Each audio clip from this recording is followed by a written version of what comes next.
Merci, M. le Président. Ma question s'adresse aux représentants du gouvernement.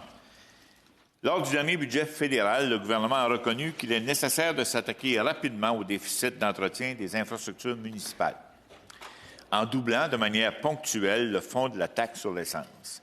Malheureusement, le gouvernement s'entête à exclure les propriétés municipales du programme.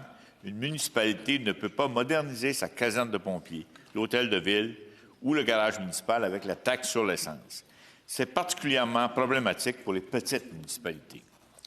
En plus, contrairement aux villes, les petites municipalités n'ont pas la capacité de réallouer ces sommes entre différents projets pour profiter pleinement du fonds de la taxe sur l'essence.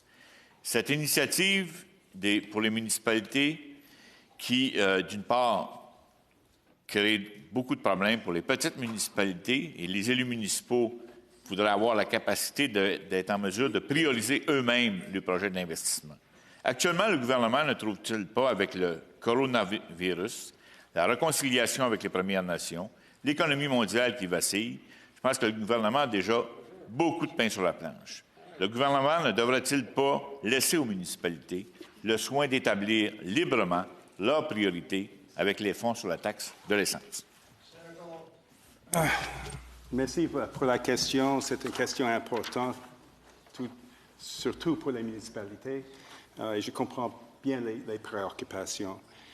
Comme vous avez mentionné, depuis 2005 et 2014, le fonds de taxe sur l'essence était là pour fournir l'aide.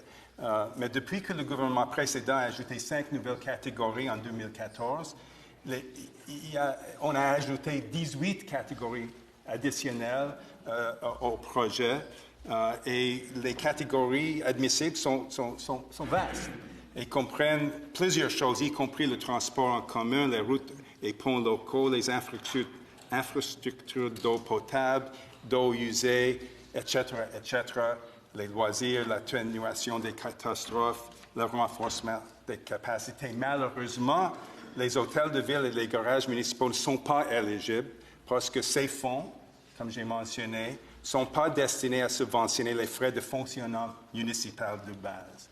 J'ajouterai tout simplement que chez nous, au Québec, il faut ajouter aussi que le Québec est responsable aussi pour administrer le fonds de taxe sur l'essence fédérale et par l'entremise de son propre programme sur la taxe sur l'essence.